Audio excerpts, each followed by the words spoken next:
Hey guys, hello, and welcome to Wisdom in Torah Ministries. I'm really, happy to have the opportunity to come and speak with you about what's going on today. Are we living in the last days? Is this the opening and the threshold to World War III? Is this something that we need to be aware of? Should we be scared, or should we be, hoping and praying and holding on to the covenant that God has given us? Of course, we're going to be talking about this, and we're going to share about how God good is, and also what to look for and the latest news that are going on in Israel and Iran. It is important that we know these things and that we are up to date with the information, as I've been spending a long day today trying to gather information, validating information, getting more, trying to look at a broad perspective about the events today in Iran and also Israel, and what are the implications to us here in America and the world.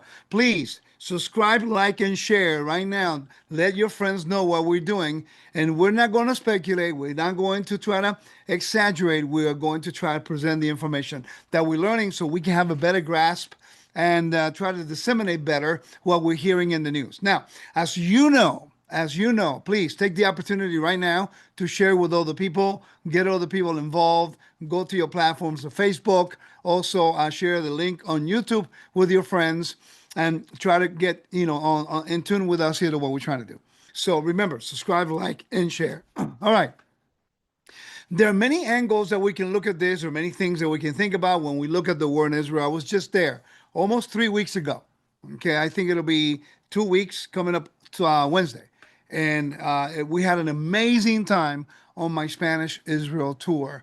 And we thoroughly enjoyed the people and everyone. Everyone was so happy that we were there because no one was going. Not many people were going because of the tourism industry due to all the stuff from the Houthis. After we left, now we see the whole, escalation of between Israel and Iran. Let's talk a little bit about that. But I want you to keep something in mind, something that is going on that is right under the radar. And I've been looking a lot into this stuff, and I want to just mention it to you because it gives us an idea and it gives us an understanding of where we're at in the last days in prophecy. As you know, I normally stay away from prophecy teachings, although as a temple teacher, I can talk about some of these topics because everything is connected with the feast and so on and so forth. But as I've been looking a lot into the Euphrates River, and it's at its lowest, almost getting to the point of the fulfillment of Revelation 16, verse 12, which talks about the drying up of the Euphrates River. Something to look at. I'm not really going to speculate more on that. There are many things in the book of Revelation that I'm studying that are also metaphors that are teaching behind the words. And I don't want to take it out of context, but I find it amazing that, that is there in the book of Revelation, prophecy towards the end of days. And there it is. It's actually at its lowest point in water in 80 years. And it's happening as we speak. Let's talk a little bit about the situation today in Israel. As we know, I talked to some of my friends. They're telling me what is going on over there, and the bombing that takes place. I stayed up last night late talking to our tour organizer in the land of Israel, and she was freaking out because it's 4 o'clock in the morning. It's bombs everywhere, and she's in Jerusalem. I have a really good friend of mine who lives near Haifa, so as you know, there are a lot of people that I care about and I love living in that type of threat. Now, only, and I only can say only, and I'm grateful that it's only, and I'm really saddened for the death of the people that have died on both sides in Iran and also Israel. But can you only imagine if they did not have the dome, the defense dome that they have in Israel, the around 15 to 30% of all the ballistic missiles got through. Remember that the ones that go through are the ones that they are trying to figure out will not cause any harm to major areas, populated areas. But there are some, like in Tel Aviv, Bat Yam, and some of the other places that they did get through. In Haifa, some of the oil reserve places got hit. So imagine if we didn't have that protection of the technology. Tel Aviv right now will be destroyed. And I want you to notice the difference. And again, we're not justifying war clear here. We're trying to bring a balance of information. But I want you to notice how Iran do not care to whom they're targeting their weapons at. Okay, but Israel, however, is only attacking, and I did have a slide here. Hopefully, I find it real quickly. It shows where they were attacking. Major attacks are happening, and I erased it. Oh no, it's here. Major attacks is happening at the nuclear power plants. It's not really, by and large, attacking major populated areas. And if they do, it's basically trying to eliminate some of the commanders that are part of the Iranian government. Okay, so not justifying any loss of anyone. War is war, death is death. We value death regardless of who they are. But we need to notice the difference. We need to notice the way that Iran target citizens. And by the way, right now inside Iran, there's chaos in which, by the way, Russia right now, they're talking to the leadership in Iran because they're looking for escape route in case the people turn against the government, and that will happen. That is the key to watch here. If Israel continue to get rid of the commanders, debilitate the air defenses, which by the way they did, and also destroy the nuclear capabilities, then the leadership is going to do something that is going to create a backlash within their own people. Their own people do not want war. No one wants war. I was in Israel. They don't want war. Okay? So what we need to remember is we need to look at the pulse of Iran, and they don't really let the news out very much. So therefore, we're not really understanding really what is going on inside. But more and more videos are leaving, and we're getting it to see the devastation to the intended target of Israel into Iran. I will be looking for the people within the Iran to turn against their own government because they don't want that government. It's not what they expected back when the Shah of Iran left to exile, and then the political and religious people took over. All those 50 years of complete chaos have ensued, and they are suffering because of hunger. They're suffering because of all the issues. Now, also, I want to mention we need to look at the Strait of Hormuz. The Strait of Hormuz is a very strategic, important place. And that's when things will get very interesting.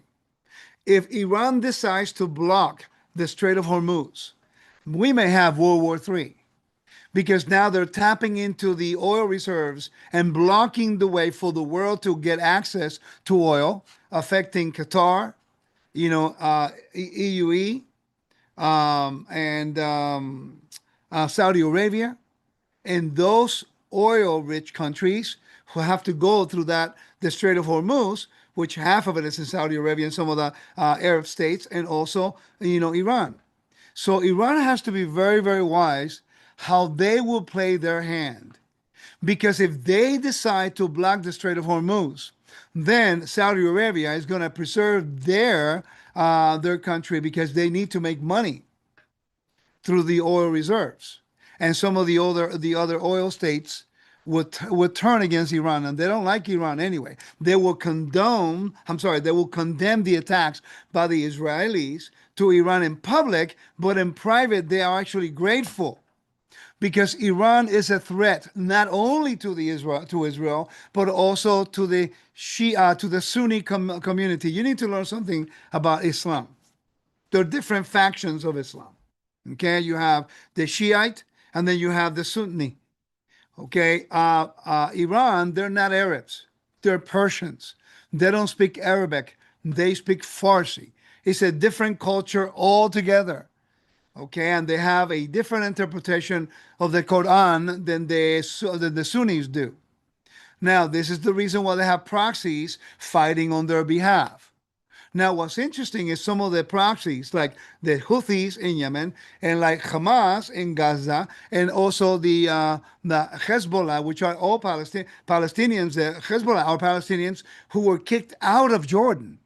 a long time ago, went to Lebanon and they took over the governments. And you notice they are pretty calm. They're not fighting right now because Israel basically debilitated their leadership in Gaza, the leadership in Hezbollah, and by taking care of them first, now they can focus on Iran without any major threat from Hezbollah in the north, which they are still a threat, but they're not acting on anything right now, which is quite interesting.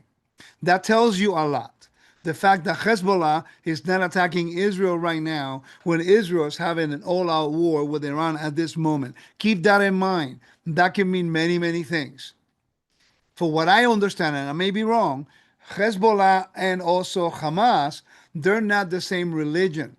They just got the same, they're not the same branch of religion, but they have the same enemy, which is Israel. So the enemy of your and you know what that says. So we need to go through a list right here, what's going on. Okay. So understanding the geopolitical problems that will give us a more a better ability to understand where we're at in prophecy, where we're at into geopolitical issues. It's getting serious now because even the United States president, President Trump, he actually told the citizens of Iran to basically evacuate Tehran. So he knows something is coming. Now, he has said already, he gave them 60 days, and on the 61st day, Israel attacked. So this is a serious thing. And he has already said a few times that we cannot allow for Iran to have a nuclear weapon. Guys, this is not about war. This is a preservation of life. Think about it. The Muslim states, they have over 50 states, Muslim states. I think it's 52. They will not turn on Iran. Okay, but the fact that now Israel is doing the dirty work for them, because Iran will be a threat to everybody, even their own. Remember this. It's an ideology. It's no longer a political move.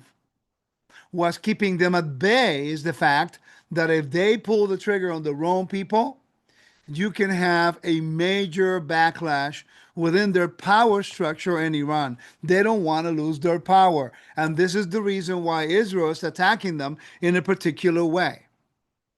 Okay, so let's cover some of these. Trump already tells us that Iranian citizens, they must leave Tehran. So that tells me, and by the way, Trump was just leaving the G7 in Canada. He had meeting of the major leadership, the G7. He left them to return to Washington so that they can have a meeting in the Situation Room. So what does this tell me? It tells me that there's going to be some major movements happening within the armed forces of the United States. So pay attention to Diego Garcia, which is in the middle of the Pacific, is actually a base when you're going to have all of the major bombers. Okay, and we're talking about bombs they can penetrate very deep into the ground because America is the only country that has the weapon that could take care of the deep underground bunkers where they are doing the nuclear plants. So it's really getting interesting right now. Okay, so we have Diego Garcia. The United States sent their bombers there. I think they brought them back. They can easily get them back. But today, as I was going through the news, I noticed that some of the major aircraft carriers are moved. One from the Indo-Pacific, now closer to the theater of the events, and the other one to the Mediterranean. So you have to understand what's going on. We are setting it up in order to defend Israel.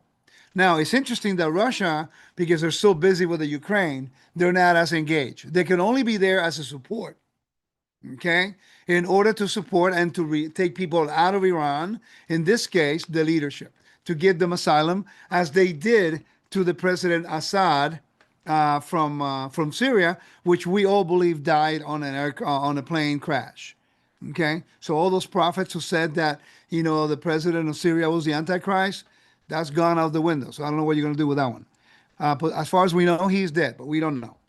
Okay, so then we have the major aircraft carriers are being moved closer. That tells us something. Something's about to happen. Now, Russia's not as engaged because they're busy with the Ukraine. Then China is in serious economic problem. It's a great opportunity for them to try to take Taiwan, which that will create another conflict in the Pacific. Okay, that's going to be another chaotic thing. But I don't think they're going to pull the trigger, because if they do, and if they lose that, because Taiwan can defend themselves, okay, they will lose a lot more support within China, because their situation economically is drastic, and is basically they are bankrupt right now. Something you need to do some research on what's going on in China. You're going to be really, really surprised in how fragile they are. So they are supporting Iran in certain aspects, providing certain things, but I would not think at this moment that they would engage into the war theater by sending sending planes to help the Iranians, because the Iranian government is very vulnerable right now. We need to see the next week. The next week is going to be very pivotal. Okay? If something happens to some of the mainstream high level leaders within the Iranian government, that government will topple. Then you have to worry about their own civil war, because then there's going to be a power struggle.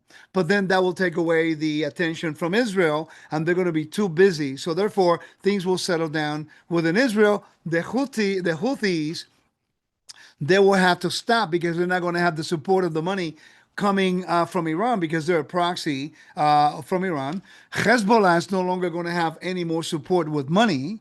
And the Hamas, they don't have any support from anybody. So therefore, this can be very important. You take out the king, you win the game. In this case, the game and the king of the enemy, of your opponent, is Iran. And the pieces are the proxies that are fighting their war. But this time around, they were surprised that Israel attacked them directly. That was a shocker to them. Okay, I don't think people really expected Israel to be that. Guys, we're living literally right now, prophetically, we are living in what is a Goliath and David battle. You may not think so, but this is a repeat of that. And we are seeing some incredible things taking place in Israel. I know there are bombs getting through. I know people have lost their lives. And we pray for the people of Israel. And we also pray, and to be honest with you, we need to pray for the families of the innocent people in Iran. That has nothing to do with that oppressive government that is creating this chaos for the regular Iranian people. Okay? I watched a few interviews on social media today in which the people, the regular people, are saying, we don't want war. We don't have anything against the Jews. It's the government that does. So it is important that you know the differences, and that we can bring balance and not hating regular people. Okay? So it's always somebody, you know, who has an opinion. Doesn't really make a difference in the world, but have an opinion. Okay? So please, it's important that you consider looking into this and getting the proper information, especially now. Don't go around, speculating about prophecy out of context. Take your time to validate the information. Okay? Let me give you some more information here that I think is important. Minimum 10 nuclear scientists have died. You take away the brains of the out of the equation, you're not going to have the opportunity to have any more, nuclear capabilities for war, not for energy, but for war. And that's the problem we're having. And we have Biden and we have Obama to thank for this, because they're the ones who accelerated their efforts to actually come up very close to developing a nuclear weapon. Yes, even our own former presidents were actually, they're the ones responsible for this. And we need to realize that this government is not the most innocent government either. And I'm grateful, as far as we know today, that our president will stand for Israel and will defend the well-being of the people there. So let's continue to pray that will be the case. Now, Hezbollah is not active. The Houthis are trying to do stuff, but they're not really as active. They're not really a major threat right now. And now I understand why the Israelis, they bombed their airport. Okay, that was an important thing to do, to eliminate their threat in case the Iranians will have any kind of access to airports near closer to Israel than it is to other place. And then you have the skies. The skies are wide open. There's a corridor that leads from Israel, Syria, Lebanon, Iraq, all the way to to Iran. Guys, I don't know if you really understand what's going on. The last time that Israel attacked Iran, or that Iran sent all those, missiles, Israel did an incredible job destroying. Basically, they made a highway that they can be impeded, completely unaffected by any kind of weapons, and the Iranians are basically in a blind spot. Right now, the skies belong to the Israeli Air Force, meaning they can come and they're refueling on in the air. So now they can come back and they can have dominion over the air because there's no fighter pilots within the Iranian government right now, and the airports are being destroyed, and the missile launches, they are now identified, and now they're destroying them before they can launch. They can launch, and that's important because now we're going to have less threats to Israel. As we speak right now, there are some bombing going on. I don't know how heavy tonight, but last night was a nightmare.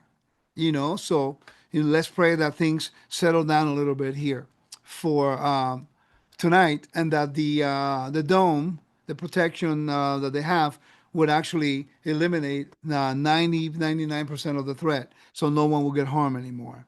Okay, so what have we learned so far? Jordan, Syria granted permission to use their airspace. Now you have to think about that for a minute. See, what people don't realize is the geopolitical issues that we have.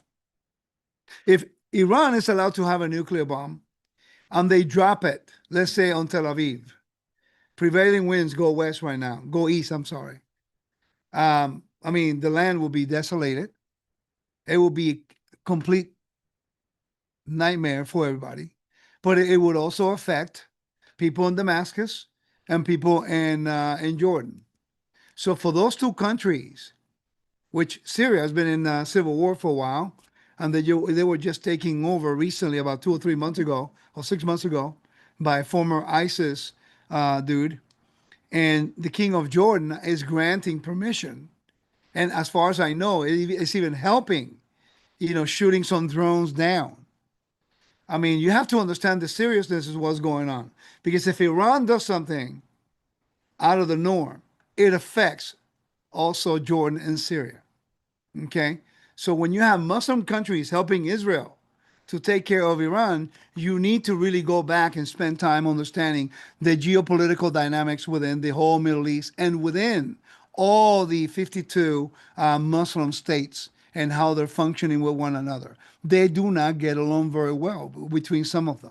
And the cancer of the whole 52 is the Palestinians. They're the ones who are actually creating all the problems. Okay, no one wants them. This is a historical fact. Let me give you some stuff that I have here for you. I want to read to you some things as I'm sharing this with you. I want to tell you some of the events that happened and how many times.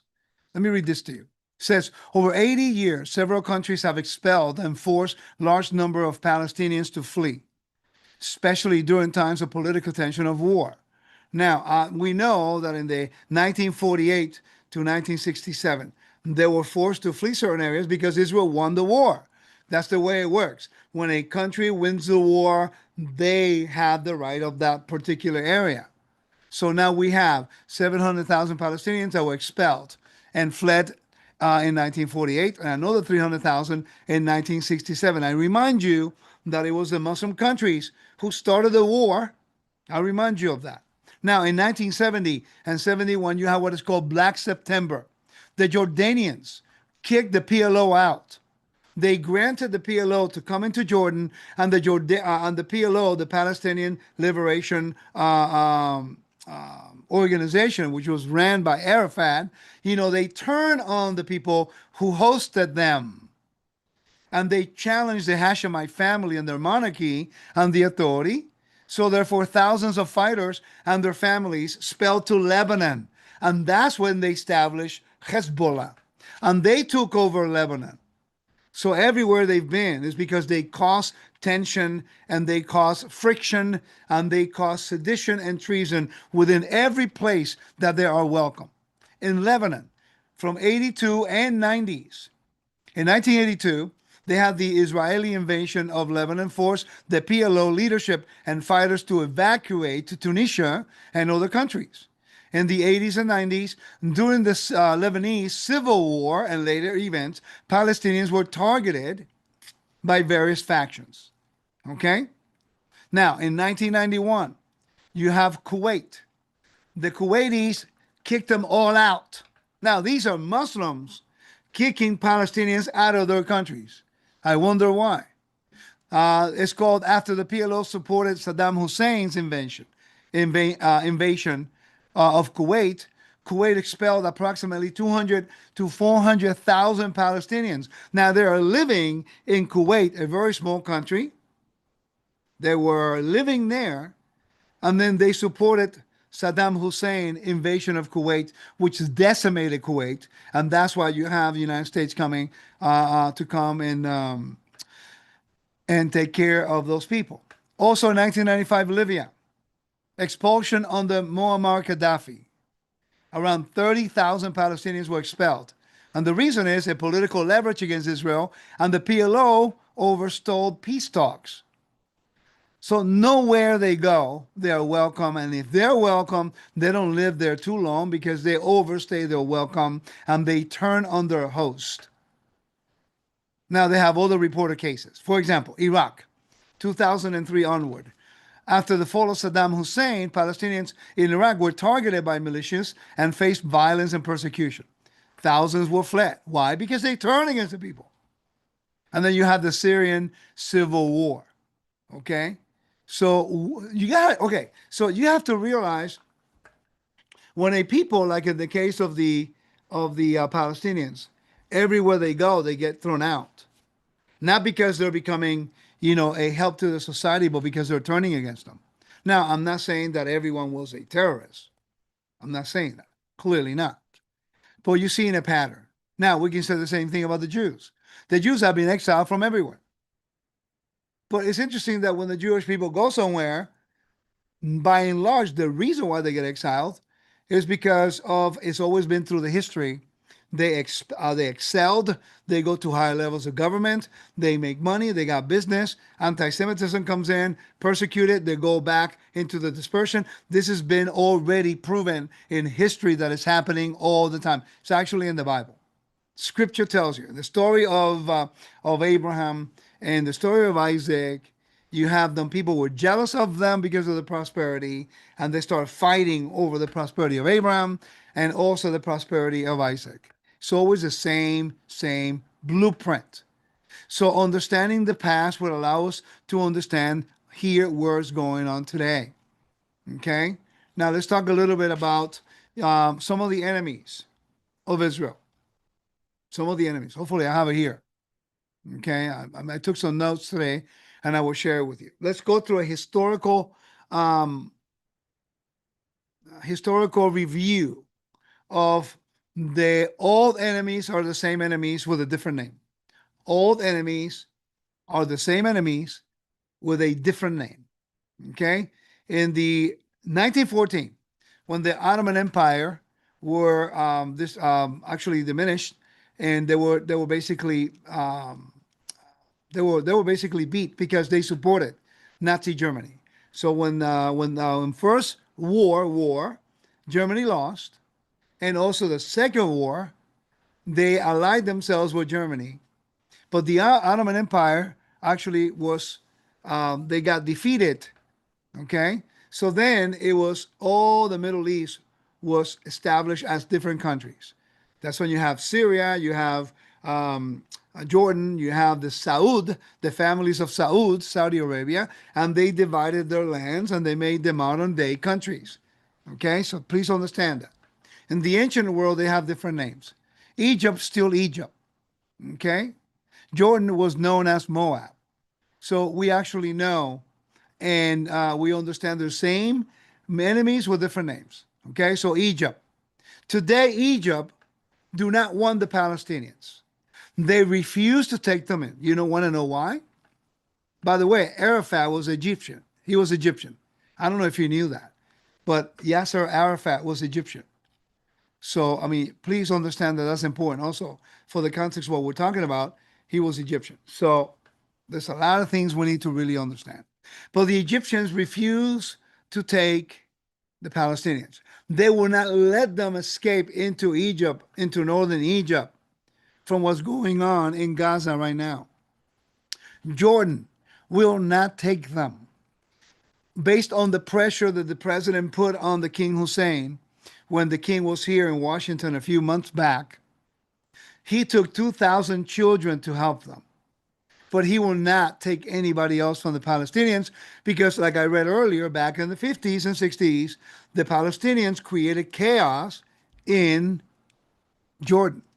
And that's why they send them to Lebanon and also the West Bank with the father of King Hussein today. His father sent them to the West Bank. What they call the West Bank is property, was property of Jordan, and they were sent there because of the chaos they were actually creating in Jordan. It's actually Samaria. It belongs to Israel. But when it was part of the Jordanian kingdom back in the day, it was called the West Bank, and the liberals call it the West Bank, when in fact it's Shomron, the mountains of Samaria. Okay, so we have the Egyptians, Canaanite states. They were the enemies. We had the Philistines, which, by the way, lived near where Gaza is.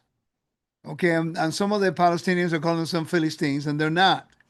Okay, they're just made up that name. Actually, Gaza used to be part of Egypt, and it was during the wars of the Muslims that then, when Israel won, they took part of those land back with them, like the mountains of Samaria, like Jerusalem, and even Gaza. And then in 2006, they gave Gaza back to the Palestinians. And what did they do? They elected Hamas, which, by the way, Hamas is a different political group than the ones who are in Jenin and Ramallah, which is in what they call the West Bank in the mountains of Samaria.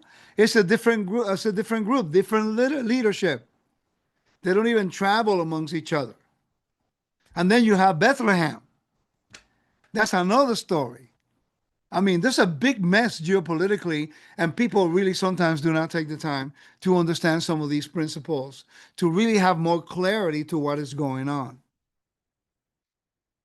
So we have the Philistines at one point. We have the Moabites, the Ammonites, the Midianites, the Edomites. All those are within the countries of Jordan and also Syria and part of Iraq.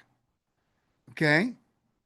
And their names change throughout, but these are the ancient names. The Assyrian Empire is actually part of Iraq and also Syria today. And then you have the Babylonian Empire, that would have been the Iraq. And then you have the Persians. The Persians is modern day Iran. There are different people altogether. Then you have the Greeks, and then later on you have the Romans, and then you can go through our history and you'll see how much Israel has been persecuted through the Inquisitions and Crusades and all that stuff in the Byzantine period, in the Muslim period, in all those times the last 1900 years. So what do we see? We're noticing that we are repeating Bible prophecy all over again. The enemies of Psalm 81 or 83, I can't remember, are coming back to the forefront. We need to know where we're at. Do I believe that Iran may make a huge tactical mistake and maybe attack Israel in some populated areas of innocent people that will actually murder many people? And please don't give me that whole thing about what Israel's doing in Gaza, because every time Israel's going to do some work to get rid of Hamas, they tell the people in Gaza to move either to the north, go back to the south, to the regular population. They always move them first. No other army ever does that. Ever. They never tell them, please, we don't want to shoot regular people. There's always collateral damage, and I know that's sad, but it's true. But they actually go out of their way to tell the people, we're going to attack, please move. knowing that the fighters for Hamas are going to be inside the regular population because they don't even dress as their soldiers, they dress as the regular people. And that's why we have more casualties within the IDF, because they actually have to play by the rules that no one else would. And that's the case right now in Iran. Israel and the United States is telling the people of Tehran to please evacuate. So things are about to really happen. So yes, we know that war is bad and war is not good, and war is actually something that should not be happening right now. We all want peace. But let me ask you a question. Would you rather, what kind of peace would you have knowing that Iran, who hates America and who hates Israel, will and could have a nuclear weapon threatening the whole Middle East? How about that? What will we do then? How do we handle that? How can we handle a this type of country whose ideology by a few, their leadership, can create chaos amongst the whole world? If they attacked, or if they were allowed to use a nuclear weapon, and they would have attacked Israel, Jordan would have had to defend themselves because that would have been a threat to their country, and Syria. And America would have to step forward. Russia, because they're in covenant with the Iranians, they would have to step up. And China is also. So this is oh my God, this is a recipe for World War III. So how do we handle this? I do not think, this is my opinion, that Russia is going to help Iran. They can't afford it. I do not think that China is going to get involved with soldiers in Iran. They can't afford it. They're trying to get Taiwan, and they haven't done it. And that's right next to their coast. So what do I think is going to happen? This is my opinion. I believe that Israel will continue to annihilate the leadership in Iran. They will topple their government so that they're not coming back into power. They will destroy their nuclear capabilities with the help of the United States. And although the Saudis and some of the other Arab countries will not admit it, they're going to be grateful for what Israel did. Something Netanyahu said that I do agree with him. Is about not allowing Iran to have a nuclear weapon, and how they are actually fighting to preserve the life of other people. Guys, the ideology of their religion, and I heard a video. I saw a video. There's two guys talking. One is a Muslim, the other one was an Israeli. And the Israeli asked him, he says, if all of Israel would convert to Islam, will you still kill the Jews? And the guy said yes. It's not really about the land. It's about the people they want to destroy. Okay, it's not really about the land. I mean, even in the Quran, it talks about the sons of Israel over 40 times. Not in the Hadith, but in the Quran mentions the sons of Israel and the sons of Jacob. So clearly, there is something here that is amiss, and we need to learn how to deal with these things. We need to learn how to identify prophecy in these last days to see how things begin to move. Let me give you an example here. The term Bani Israel, it appears 40 times, which means the children and descendants of Jacob. Israel appears like 2 or 3 times. This is all in the Quran, okay? So it appears like 40 times as sons of Israel and the children of Israel. That term appears in the Quran, not modern day Israel, but children of Israel, over 40 times in various chapters. Now you have to ask the question, why would the sons of Israel be mentioned in the Quran? And the Quran was written 600 years after the destruction of the temple. So even the Muslims, some of them don't even know that children of Israel are mentioned in the Quran, and they continue to. We need to learn these things. They seem to be like little details that may have no importance, but it does have an importance. And the issue here is that because of Biden's open border, a lot of the people don't realize that many of the people who came in through the southern border were not necessarily only Venezuelans and Mexicans and Salvadorians. We have a great amount of people from China and a lot of people from Africa and many from Afghanistan who came in with a tobacco extraction of the people from Afghanistan under the last president, who should be tried for treason. Okay, he is the reason why this is happening. We have a problem. So we need to pray. We need to ask God to continue to lead us and to help us understand, more so, understand where we're at in biblical prophecy. Guys, we need to wake up. Right now, let me tell you, I'm going to close the next 5 minutes. What are we going to do here in America? Can we help the Jews right now with anything other than prayer? We can't do it right now with anything other. I can't. I wish I could. I would if I could. I was there, you know, and, now I'm here and they're there going through all that chaos. Could only imagine how, you know, shell shocked those people must be, the children and the women, being bombarded like that. With no sense of, protecting the innocent and just attacking anybody. That's crazy. The Iranians, and that's their government, because the people are not like that. The Persians, they're a different type of people. We're talking about the leadership, because they're the religious crazies, okay, moving all of the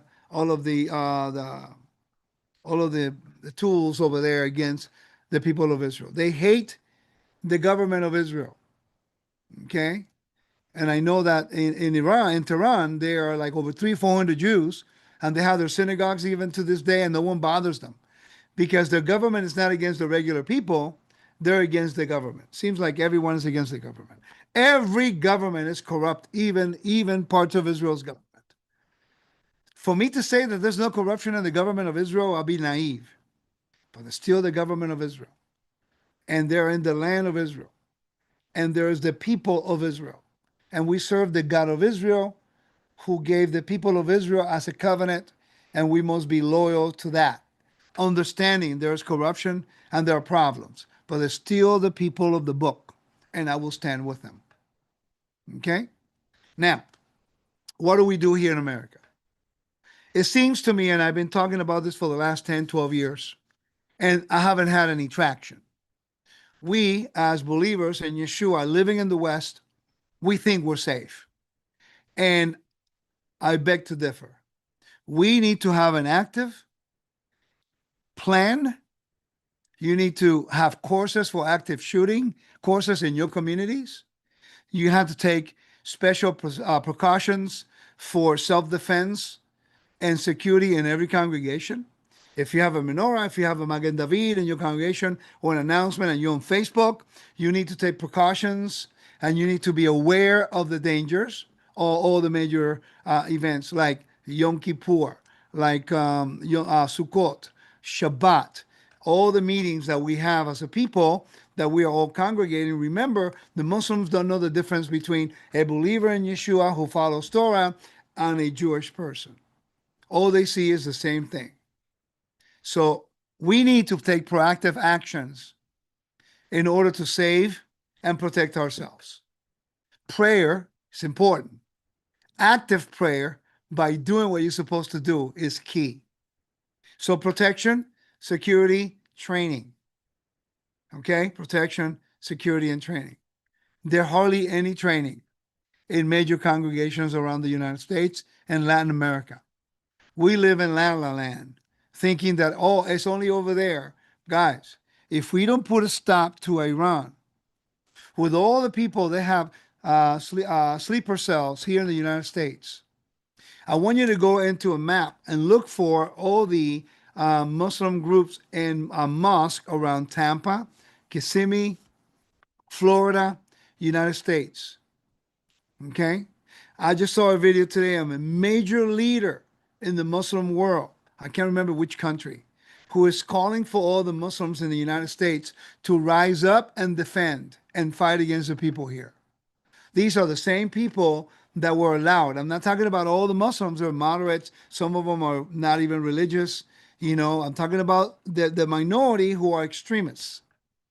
So we need to be aware because we are always standing with the people of Israel. Okay? So should we be afraid? No, we should be prepared. We should be ready for a response. So every congregation should have, if you live in Tampa, get together with the local groups amongst the leadership, develop a plan of action. God forbid something happens, to take a course of action in what to do in that kind of situation. Same thing for the communities in Orlando, same thing for the communities in my area here. And theological differences are not that important right now. Please. We need to show a level of maturity and work together for the preservation of life, not only of ourselves, but our family members and the community at large. We have to think outside of our theological dogmas and our own position sometimes to preserve the life and care about our brother. Okay? So with that being said, let me close with a word of prayer. Father, God of Abraham, Isaac, and Jacob, we thank you.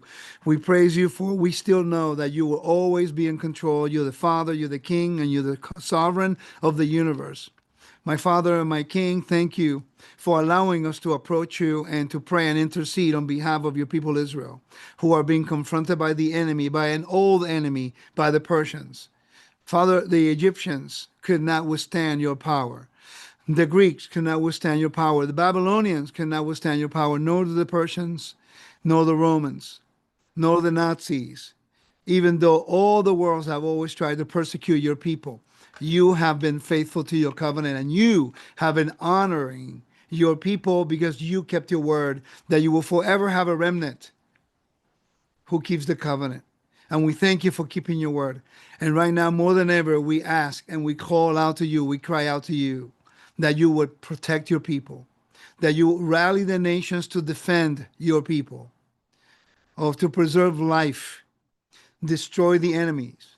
Just as at one point Naaman came in the picture, like Pharaoh came in the picture, and all the enemies of God has always been destroyed, we know that you will give us the victory. And we know that if we repent and come back to you, you will completely and will forever continue to save us and protect us. And we thank you and we give you praise. And we ask all these things in the name of your Son, Yeshua. Amen. Be encouraged. Don't be in fear. Be prepared. Know what is happening today. And remember, hit subscribe, like, and share. Let others know what's going on. We need to get together amongst the leadership. I call out to the whole Messianic movement, Hebrew roots, whatever you're doing, Spanish and in English. We need to get organized, put our dogmas aside, and let's focus. How are we going to deal with a possible persecution in the future in this country? If Iran wins and there's a nuclear bomb that they actually develop, if they did, God forbid, this can change the whole dynamics of world politics. And we need to be prepared for the worst and always wait and hope and always pray for the best. But you prepare for the worst. Okay? And then you give thanks in the good and the bad times. Don't lose the hope. Remember, the God of Israel, he is sovereign, he is God, and he will protect his people all the time. Shalom to every single one of you. Bye-bye.